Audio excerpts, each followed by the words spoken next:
is that we have entered, then we ought to desire to warn others of the judgment to come, of the pressing danger that is there.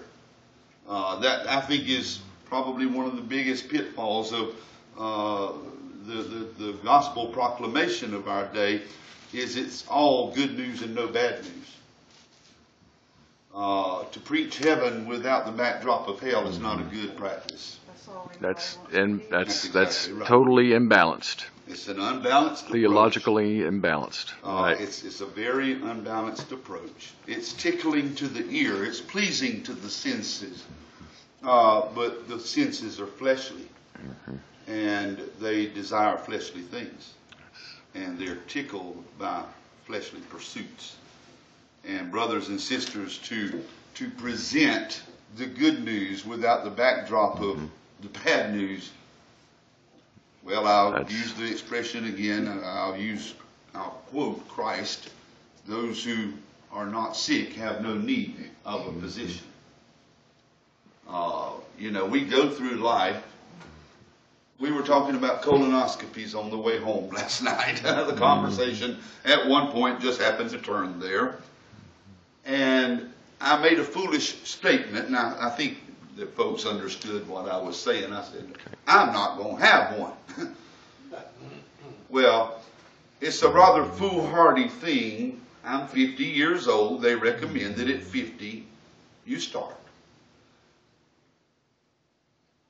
That you don't know won't hurt you, right? So they say. It'll kill you. Yeah, that's right. Won't it, Brother? It'll kill you. That's a foolhardy approach. And so, brothers and sisters, we need to see clearly that there are those round about us that need to hear, you're sick. You're sick. You need a doctor in the spiritual sense, and then show them the great physician. Now,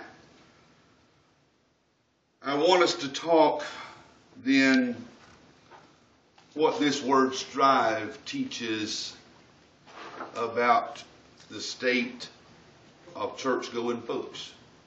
And I'm asking myself this question: how much striving am I doing in my own life?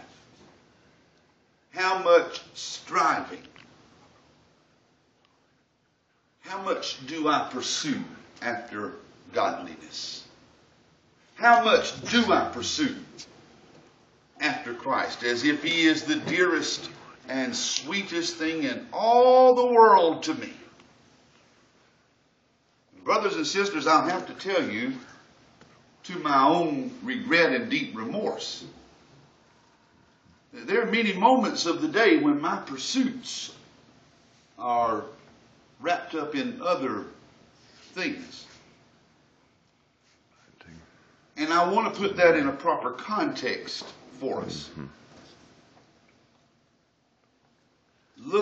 I want us to look at our lifestyles, our ways, our habits, our customs, our practices. There are many, many Christians professing Christ would never think to swear or curse. Would never occur to them.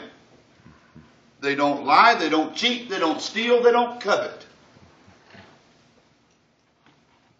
Their outward mannerisms are very noble and moral.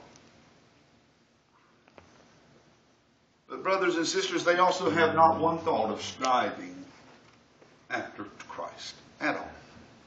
They have not one thought of panting for Him as the deer pants at the water brook. Not one. That's what David likened his desire for the Lord for. You remember that?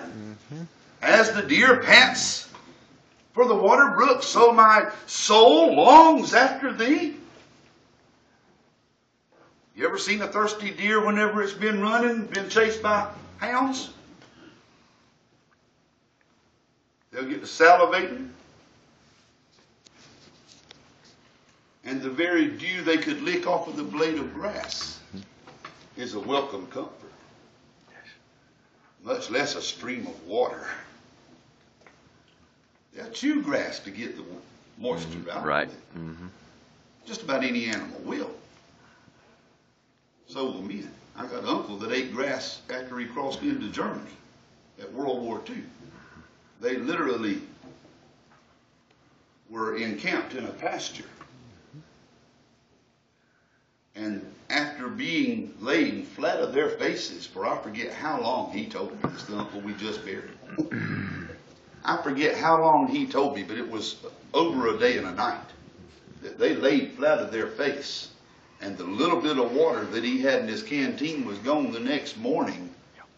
He ate grass, chewed it like a cow, and chewed the moisture out of it to wet his parched lips. You ever been that thirsty? Well, brothers and sisters, that's how thirsty we ought to be for the Lord.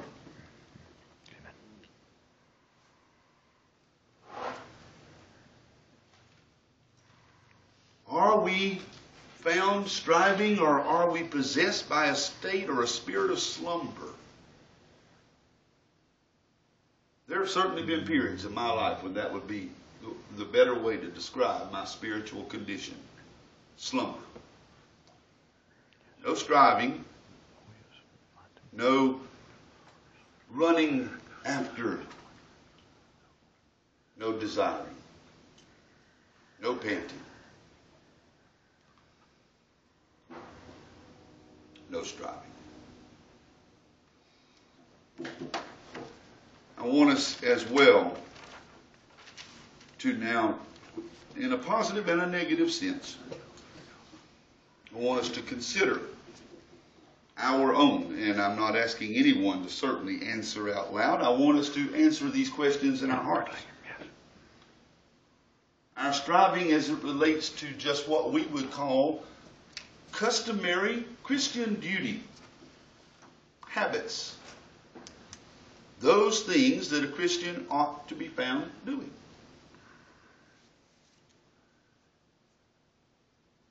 Public worship. There are Christians, brothers and sisters, professing, I'll say, Christians, who really their attendance at public worship is irregular, and that's a fairly kind word to use for it. Stretch it a bit. Irregular. It's just not that big a deal. They'll come Easter and Christmas, and maybe a day or two in between. But otherwise, it's just not that big a deal in their lives. There are regular church attenders that walk in on Sunday morning, maybe walk in on Sunday night, and they walk out and there's not two words that have been said, not one hymn that's been sung, not one prayer that's been uttered that has meant one thing to them.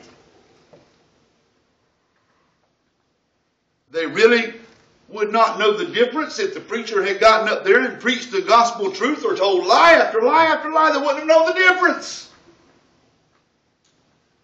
We know individuals that are that way.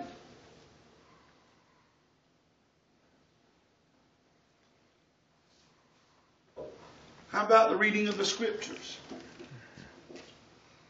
Brothers and sisters, this is the only book known to man, ever will be known to man, that teaches us how to live and how to die.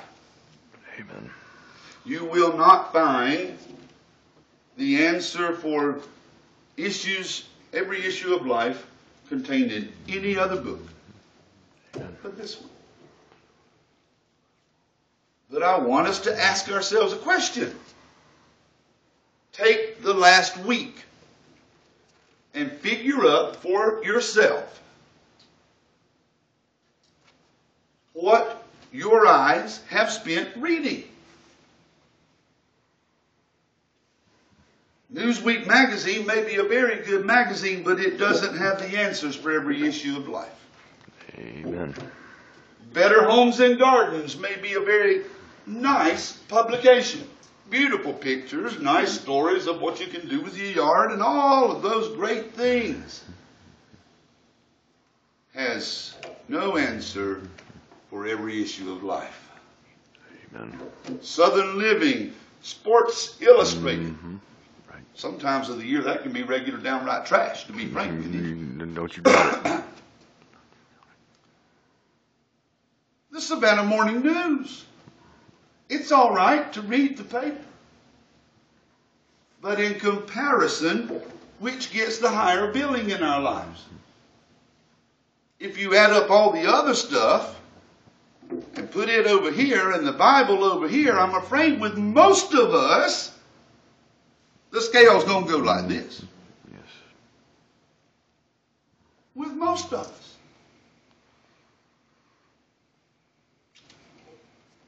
Prayer.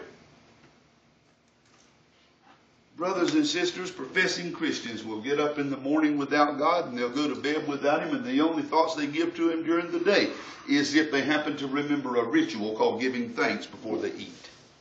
They die before they be seen doing that. But it means relatively nothing to them. It's an exercise of habit. The words drip off of their tongue.